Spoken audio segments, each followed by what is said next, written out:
yourself that, but you're going to become socialist or totalitarian. He insisted for a very long time that he was the true liberal, and eventually he kind of stopped.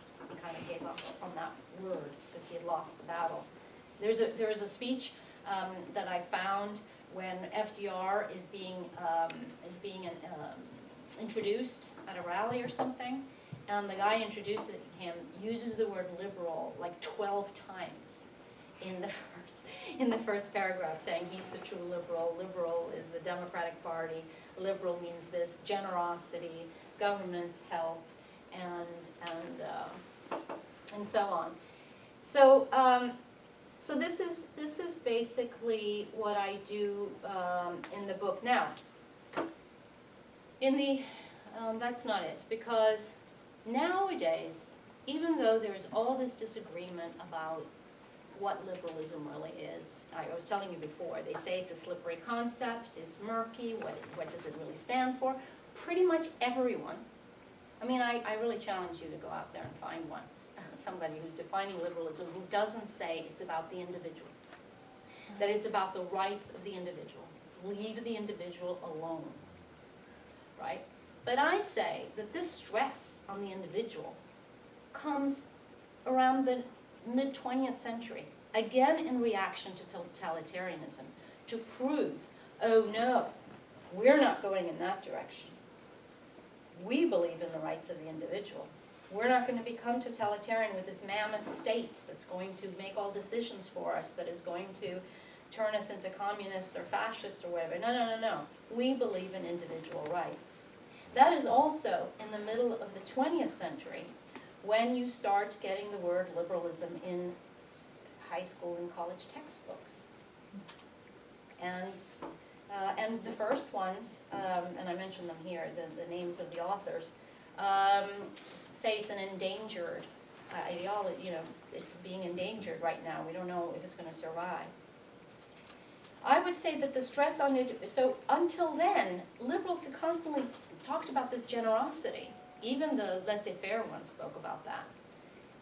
They did not, they kept going back. No, no, no, no. We stand for, you have to be good, you have to, public education should teach, you know, patriotism, you need liberal arts education to turn people into citizens. We're not, and individualism was a bad word, just as liberalism was. They spoke about individuality, not individualism. Another ism that was another word for selfishness. Check out Tocqueville. He says that too. For him, individualism, he says, is a new word, and basically it means selfishness. And we're not for selfishness. Liberals are not for selfishness. But suddenly it becomes this in the mid-20th century. And that's when it started being talked about as an Anglo-American tradition. That's when Locke becomes a founding father. Now they start talking about John Locke. He's the founding father, and he transmitted these ideas to America, to the colonists, and then to our founding fathers. They say our, I'm Swedish, but I think this is my country. And the Constitution, and so on and so forth.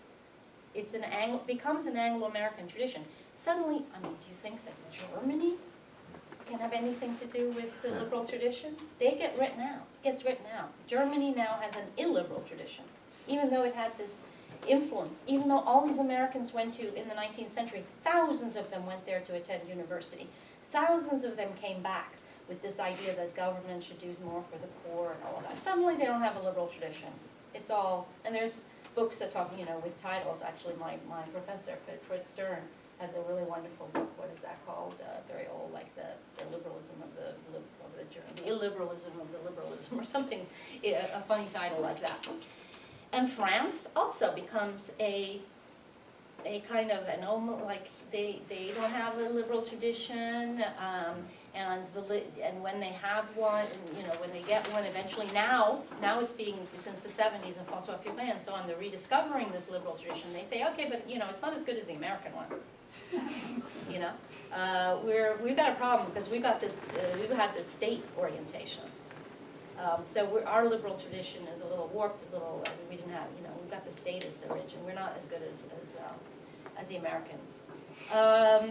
So these are a couple of myths I'm debunking now, that it's not an Anglo-American tradition, and so along with this Anglo-American tradition comes this sort of idea that there was this progress, this kind of almost ineluctable advance. You know, you get John Locke, and then it's the Glorious Revolution, which apparently they say wasn't violent, when it really was violent, and the American Revolution, which we'll say was also violent, even though we say it wasn't violent. So it was this wonderful advance where people just became more and more and more liberal, and liberal democracy.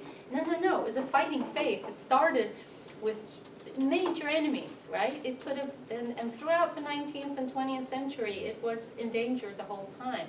It was like, let me read you just a few wonderful quotes. What is it called? I have some wonderful, I hope I didn't get rid of them.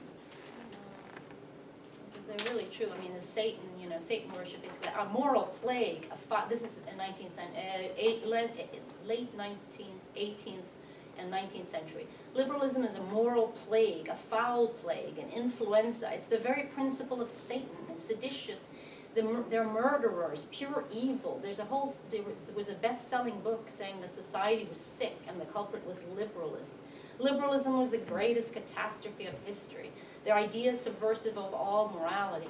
A greater sin than blasphemy, theft, adultery, homicide, or any violation of the law of God. By the way, these are mostly Catholics. Some of these were actually the Pope saying this. And then all his propagandists. Pius IX. Repeatedly over the course of the 19th century, the popes would say liberalism is the evil of all evils, the offspring of Satan and the enemy of mankind. Liberals follow in the footsteps of Lucifer, and so on and so forth. And it's kind of weird because if you really read these liberals that I've discovered, the ones who are self-titled, call themselves liberal, they're all about morals. They're all saying, you know, we need to reform, or we need to better our characters. I mean, read John Stuart Mill carefully. It's all about self-betterment, right? We have to improve our character. They talk about character. They talk about citizenship. And free speech is all about helping us improve our ideas. Listening to others is important. So it's somewhat perverse to say this business about to stress individualism and immorality. I mean, there's a book. I hope some of you will come to my conference on October 2nd. I'm on a panel with Patrick Deneen. I don't know. He's written a book recently, he's Catholic. He's Catholic conservative. Not, by the way, if they're Catholics, not all Catholics are evil in my book. There are Catholic liberals, but they are really fighting an uphill battle, and they keep getting, you know, excommunicated by the Pope and so on, but they keep trying. I keep saying religious toleration is not a problem, church-state separation is not a problem. We're going to be just fine, but the Pope disagrees. Anyway, Patrick Deneen is coming to my conference, and I'm on a panel with him. And he just published a book basically saying that liberalism is, these words, but he's kind of saying that the problem of modernity is liberalism, because with liberalism everything went downhill, everybody became selfish. The problem with liberalism is not that it's died, it's that it succeeded. It's sort of one, it's kind of his punchline. And so he's repeating this that we've heard throughout the 19th century, and I'm going to remind him of that, this is not a new argument, and I think it's an unfair argument. Another issue, another myth or misconception that I show in this book, and I think is important today, is that liberalism and democracy are two different things. They're two different traditions. Early liberals were not Democrats. They were very suspicious, and it's interesting today when we're talking about illiberal democracy. How can a democracy be illiberal? Well, they knew about this. They saw it. They saw the crowds attacking and, in the French Revolution. They thought of the crowds as illiterate, irrational, passion-driven. They had to be given capacity, they all talk about. They had to be educated. They needed some property. And this, unless you had property, unless you had a certain amount of education, unless you could think outside of your own selfish interests, think about the country as a whole, you couldn't have a vote. Women also, is because women were more private individuals. They thought about their children and their husband and their house. They cannot think broader because they are in this situation. And they don't have money and they're dependent. So for that reason, you can't give women the vote, and they're very late to accept not everybody again, some people are, some are for the vote, but even a feminist, in the sense, a weird feminist like Madame de Stael, never advocated votes for women. I think I've talked enough maybe, but I do discuss, because it sounds a little like a happy story, like liberals are all wonderful and great because they're generous and they're civic-minded, and and of course there's a dark side of liberalism, liberals and liberalism here that I discussed too, racism, colonialism, eugenics. A lot of them are in favor of eugenics. Weirdly, the argument for the public good, that you're for the public good, can make you say that for the public good we have to have forced sterilization of the unfit. We have to remove them from the population. And unfit meant all sorts of kinds of people with epilepsy, people who are, had various incapacities, physical incapacities, people who didn't work or incapable of working. They talk about putting them all in some sort of farm or something, or not encouraging them to have children anyway because they were going to be a problem. So this is also the dark side of liberalism, and anyway, I think I will stop there. Thank you. Thank you. I have a couple of questions, actually three. Should I state them one by one, or? As you wish. All right. Here's the. I'll do that.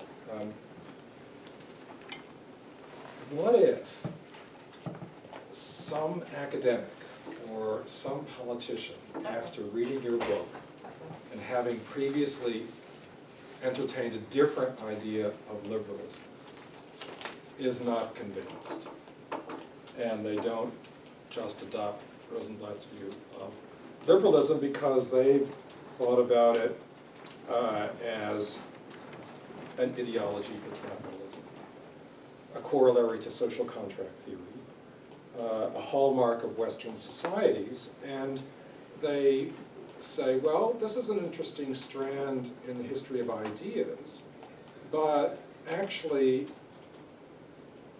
my understanding of liberalism is just as useful, even if it doesn't have the word, because it emphasizes liberty and limited government. And so why should I be taken by your discourse of liberalism as opposed to mine, or should I just supplement mine with yours?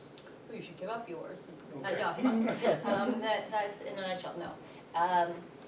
Look, my feeling is that we're talking past each other if we aren't speaking about the same thing. All right? There are these debates, and people are, you start watching them, on TV, in books, on everywhere. They are getting heated, and they're. How can we communicate if we don't use the same vocabulary? Right? How can we have a debate about that? Plus, how can we, if we want to talk about learning from the past at all, how can we learn from the past unless we look at the past as a strange thing? Historians will understand this. It's far away. We do not immediately, we cannot just pick up Locke and understand him cold. We just can't. If we want to understand Locke, we have to understand the problems he was addressing, what words meant in his day, and then we can start to maybe learn from the past, Locke, any thinker, because we can sort of, not because we're going to adopt his ideas exactly, or because history repeats itself, but by looking at how people, the road that they took, the choices that they made, the ones that they didn't take, we can maybe learn from that. And we can also learn a little bit where we come from, the wrong turns and so on. Plus, I think we get perspective on ourselves. I have students who come to my class and read Locke, like you just said. He's an apologist for capitalism. And everybody... No, I'm not like... that's just... Social contract theory, anything. Well, I have nothing... It is social contract theory. Which is liberal. Which is liberal? What is liberal? It is liberal. Social contract, maybe Hobbes, Locke, Rousseau. Hobbes not a liberal. Well, Richard Tuck would say differently anyways, but Locke, Rousseau, Rawls. You're doing it. I know. They would say that they identify themselves as, well, at least certainly Rawls. Rawls, Identifies yes. himself Rawls. via Kant and Rousseau as a liberal. Yep. And they propose their liberalism within the framework of social contract. Sure. Rawls has an understanding of liberalism where he adopts social contract theory. And yeah, there are people who go back and liberals will go and learn from the past and adopt certain ideas, right? But that doesn't mean that social contract, that Hobbes was a liberal because Rawls used social contract theory, doesn't mean that Rawls that the Hobbes is. You know, I gave one of my chapters early on, and this woman kept saying, but why aren't you talking about Montesquieu? But why aren't you talking about Montesquieu? So like, well, why are you asking about Montesquieu? Like, who told you that Montesquieu is a liberal? I mean, this is an exercise, okay? I'm doing this, I am being a bit provocative and like resetting the conversation maybe, right? I'm not saying that you're not allowed to do the other thing, that political theorists aren't allowed to read text the way they want to read text. Anytime a student of mine wants to pick up any of these thinkers and learn from me in whichever way, sure, let's do it. But please don't tell me that you're really faithful to Locke when you say something, and even, you know, they come in loaded for bear, my students, and I love them all, very smart, but they come and they say, oh, everybody's a racist, everybody's a sexist, everybody's a capitalist, the founding fathers are, I was about to say a very bad word, but, you know, it's all crap. And I'm saying, well, how about if we look at in their time? Okay? Let's see, like, okay, they're sexist, yeah, but who wasn't? And look at Locke. He's very interesting what he says about women in there. He's not a straightforward, nasty sexist. Okay, at a certain point in his argument, he says, all right, when push comes to shove, the husband has to decide. Yeah, okay, so that's sexist. But what else does he say compared to what other people said at the time? If you look at church documents, sermons, women are sinful. They must be controlled.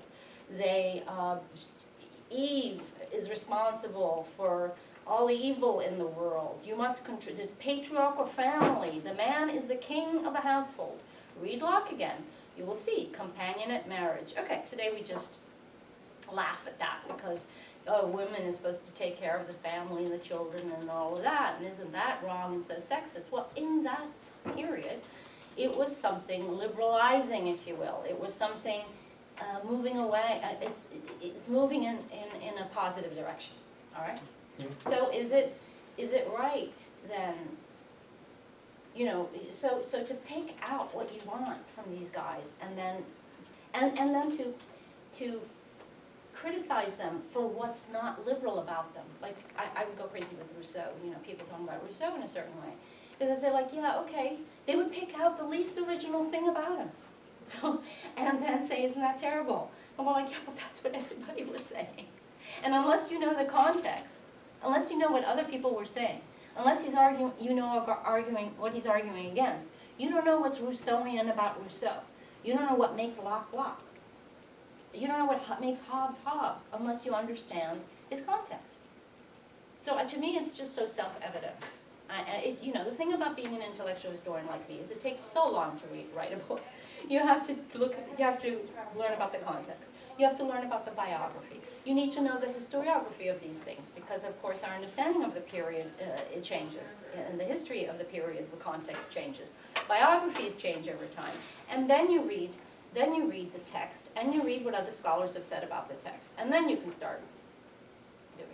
Okay. Sorry, Thank you. did I? No, that's fine. So the first question was about different traditions, including yours. The second one is more analytical and does deal with liberalism as a word. And liberalism as a word is connected to liberty and liberality. And it doesn't say anything, as you note in your book, there are often lots of different ways in which liberals deal with government and deal with power.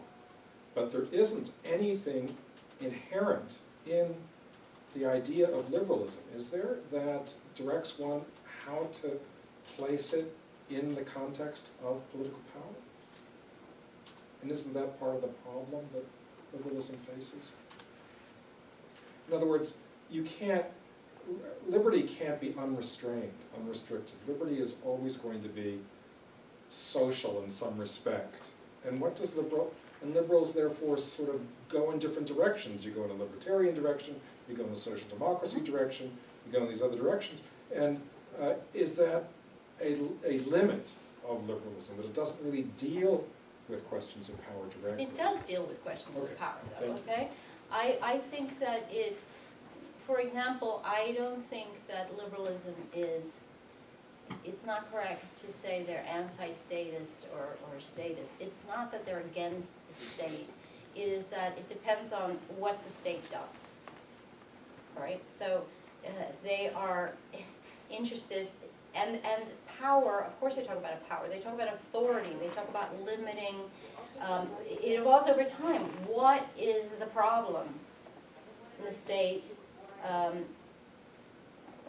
needs to be limited when it invades people's freedom, but it should also enable people's freedom. I mean, there's maybe a paradox there, right? Because it's meant to guarantee certain Yeah. rights, but it also is supposed to kind of limit itself. So how does it do those two things? There's a paradox there, perhaps. Great, and just one last question. This is to push you in the direction that the reviewer in the New York Times Book Review, who reviewed the book in last Sunday's book review in a little bit, said she needed to speak more about the present. And I just... This is what we're up against. Yeah, well, I mean, isn't it the case that, Barack Obama, and I won't refer to his initials, but he says for him, for Democrats, liberal has acquired a bad odor. And so now they're progressives. And how is that, why do you have any thoughts on why that has come to be? Oh, I know. Okay, but, Please.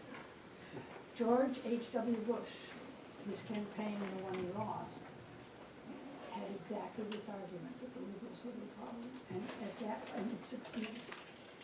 And so ever since, 1991, Democrats were looking for a different problem. But it goes back to So the dirty L word right, in right, so Reagan's, yeah. remember?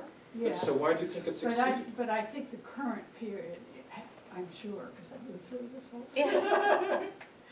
I know yeah, it was yeah. that presidential campaign on H.W. Bush. But he lost. He didn't lose what we're talking about. Right, so you're saying, and why do you think he won that battle about words? I don't know. But you Any see, thoughts on that? this is, I don't know, I come back to it, but I'll say that I think it kind of proves my point, right? Because words are important. They have rhetorical force. And this is, what I found interesting and couldn't really pursue in my book is the sign, like when they stop calling themselves liberal. And when, because there are times when it's a good thing, and then there are times when it seems to be a bad thing, right? So there are times when they avoid the word. And why is that? Is the other side winning the battle? I have another piece, I don't know if you know, in the Boston Review right now, where I talk about, where there's actually an excerpt of the book, and I start by saying that people are calling themselves all sorts of things now. And Alexandria Ocasio-Cortez, calls herself a democratic socialist, right? And everybody's up in arms, like how can you be a liberal and a democratic socialist? Another one, the guy, what is his name? Gilliam Gillum in Florida. He when it says he's progressive, and somebody asks him, "Oh, so are you a democratic socialist?" "Oh, no, absolutely not." Meanwhile, he's for progressive policies, and so is Ocasio-Cortez. And so, would the real liberal please stand up? Others are called establishment liberals, or others are called, there's a whole bunch of words that are floating around. Left liberals. And is this a problem? Well, Sean Valence, an important historian at Princeton, I think, he wrote a piece also, and I was responding to him saying this is a real problem. The liberals are in a conceptual muddle. Imagine how much I love that. discuss with him. I was like, just read my book and I'll straighten it out. But not really. But he says it's a real problem because, you know, there are these progressives, there are these left-wing ones, there's the Bernie Sanders was awful because he's really for Hillary, he likes Hillary Clinton, he's very upset about Bernie Sanders, and it's a conceptual muddle, and until we have distinctions, until we know what's the difference between a progressive and a liberal, we're not going to go anywhere. Have you ever just, I want to open it up, Yeah. do you know the book, Louis Hartz's book, The Liberal Tradition in America? Sure. So that had an important effect on me and how liberalism was understood in the United States, namely that it came here as an anti-aristocratic ideology, but it got planted throughout the Americas, and so then it became understood as in some ways natural, and its connection to property rights also made it seem as fundamental, and it served to marginalize, you know, sort of European conservatism and European socialism, and that liberalism really took hold in the United States and defeated slavery arguments, and it certainly wasn't, he didn't take into account race and sex and issues that became more important later, but he wanted to say that this sort of anti-aristocratic, pro-property rights. Everybody's a liberal in America, basically. Yeah, and that's why it's so difficult to have political discussions here, because there's an implicit common understanding. Well, yeah, and it's become, again, it's like become this Anglo-American thing, this unwieldy thing, like liberal democracy. What is it? What is this? And people use the two terms interchangeably too, democracy and liberal democracy and liberalism. It's, again, it is a conceptual muddle. But I would say that it's, you know, there is no necessary, liberals have argued amongst themselves always. It wasn't just that they were attacked for different reasons, but they've argued amongst themselves always. There have been liberal socialists, socialist liberals, who felt that that was really no big deal. Socialists, by the way, which I also talk about, originally simply meant somebody who cared for the poor.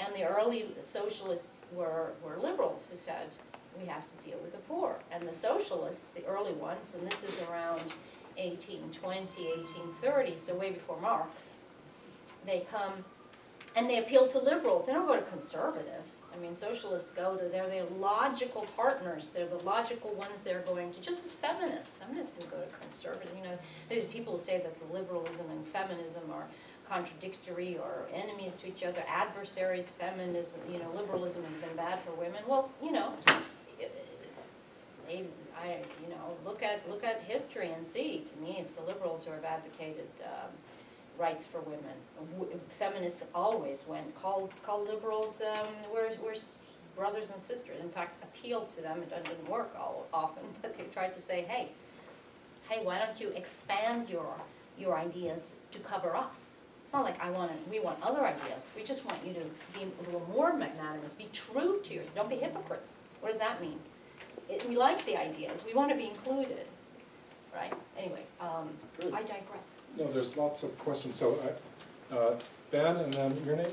Aaron? Aaron? Oh, no, Susan, and Yes. so we have 4 right now. So, Ben? I find your talk, and I haven't read the book, but based on your talk, and quite refreshing. I also find particularly the fact that you think that these dead guys are still important today, and that you're willing to defend them. I myself would be quite fearful in doing so in public, but since you have... You're fearful of what you're saying then in public? Yes, Yeah. but since you have, I could do it now. I also I agree with your method, but it takes me back to Quentin Skinner. I mean, it is not possible to understand a thinker unless one tries to get into his skin and try to bore oneself from the inside out. It's like a worm from an apple. I don't think it's being just to a thinker by mechanically trying to understand him, without trying to understand where he's coming from, what his context is.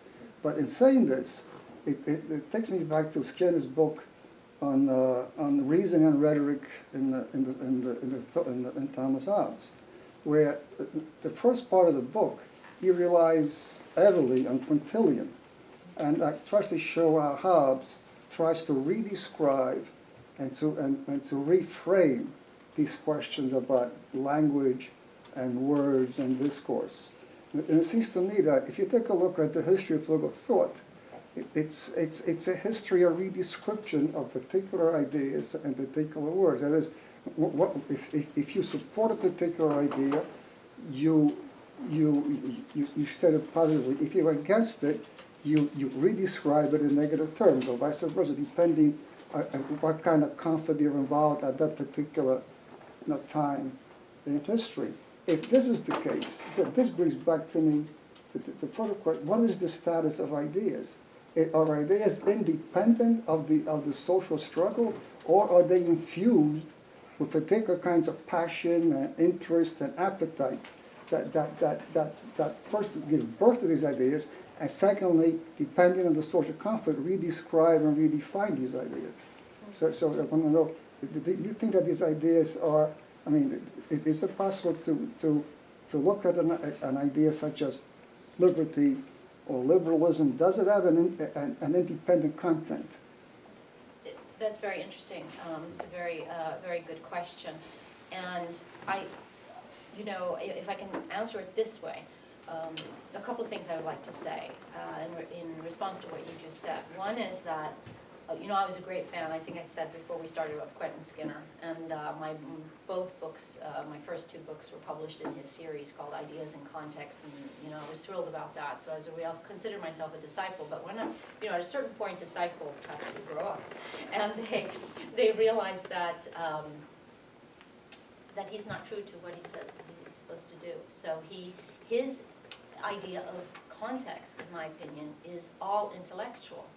He really studies, what did they read, or what is, he does not go into the period and what the debates that were going on in the period. He really doesn't do that at all, and I was surprised when I started reading him again. So it's really an intellectual context that he describes. And when my dear friend Mel Richter, who I think was a member of this program for many years, and I don't know if he's still alive. Yes, he is. He was a big advocate of conceptual history. And at first, Quentin Skinner was very adverse to conceptual history because he said his method was really that you have to look at a specific text at a specific time, and that there are these speech acts, that words, they are there to do something in the text. There is no core meaning to a word. Basically, is what he was saying, that there is no core that is transferred over time. So the old history of ideas approach, he objected to. So that implies that you can't take a word like liberalism and think that there's something in it. You would have to study it in each author or each context separately for him. He sort of suggests that. He eventually became more friendly to it. So I do believe that there are core notions in liberal.